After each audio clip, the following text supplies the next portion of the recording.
రాష్ట్ర బడ్జెట్ ప్రజలకు నిరాశ మిగిల్చిందని మాజీ మంత్రి హరీష్ రావు అన్నారు. బడ్జెట్ అంతా అబద్దాలేనని విమర్శించారు. మహిళలను ప్రభుత్వం మోసం చేస్తుందని ఆరోపించారు. 2 లక్షల లోపు రైతు రుణమాఫీ చేశామన్నది పచ్చి అబద్దం అన్నారు. ఇక అప్పుల కుప్ప తయారైందంటూ విమర్శించారు. ఇప్పుడు మిగులు బడ్జెట్ ఉన్న రాష్ట్రం అంటూ ఎలా చెబుతారని ప్రశ్నించారు. బట్టి గారి అధికారిక ప్రసంగంలో అబద్ధాలు, అతిశయోక్తులు, అత్యుక్తులు ఇంతకు మించి ఏమీ లేదు. ఎంతో ఆశగా ఎదురు చూసిన రాష్ట్ర ప్రజలకు తీవ్రమైన నిరాశ మిగిలింది.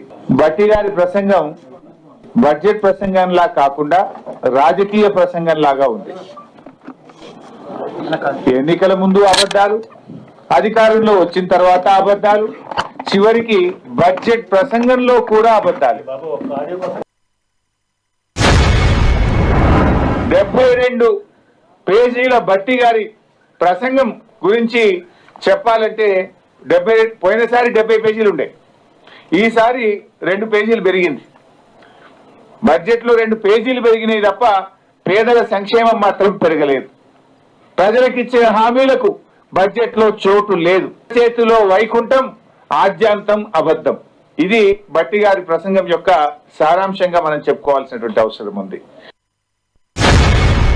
పెన్షన్ల విషయంలో ఒక పని అయితే చేసింది తప్ప కొత్త పెన్షన్లు ఇవ్వలేదు, కానీ ఉన్న పెన్షన్లు మాత్రం కూడా వీకిండ్రు.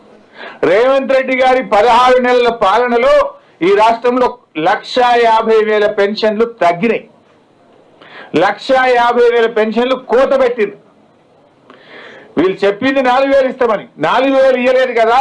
ఉన్న పెన్షన్లలో 1,50,000 మందిని ఏరేసిండ్రు. I'm challenging. 2 లక్షల లోపు రుణమాఫీ అయిందన్న కూడా బట్టి పోదామా మధ్యకు?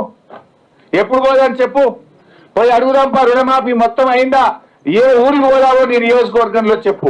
లేదు నా నియోజకవర్గానికి వస్తా అంటే సాధారణంగా నేను ఆహ్వానిస్తా. రుణమాఫీ అయిపోయింది 2 లక్షల లోపు అని చెప్పినావు, కాలేదు. ఇది ప్రజల్ని, రైతుల్ని మోసం చేస్తున్నావు నువ్వు. రేవంత్ రెడ్డి నోరు తెరిస్తే ఏమంటాడు? అప్పులు అప్పులు, దివాలా దివాలా అని చిల్లర దివాలా కోర రాజకీయాలు మాట్లాడుతుంటారు. కానీ వాళ్ళ బడ్జెట్ పుస్తకాలు ఏం చెప్పినాయి? వాళ్ళ గత సంవత్సరం రెవెన్యూ మిగులు 5,888 కోట్లు. ఈ సంవత్సరం ప్రవేశపెట్టిన బడ్జెట్ లో రెవెన్యూ మిగులు 2,738 కోట్ల మిగులు ఉంటుంది అని మీరు పెట్టిన బడ్జెట్ లో నుంచే నేను మాట్లాడుతున్నాను. మరి రెవెన్యూ సర్ప్లస్ లేట్, మరి ఇక దివాలా తీసిందంటావు. నీ మైండ్ దివాలా తీసిందా, రాష్ట్రం దివాలా తీసిందా? రాష్ట్రం దివాలా తీస్తే బుక్ లో ఉండాలి కదా. మీ ఆలోచన విధానం దివాలా తీసింది.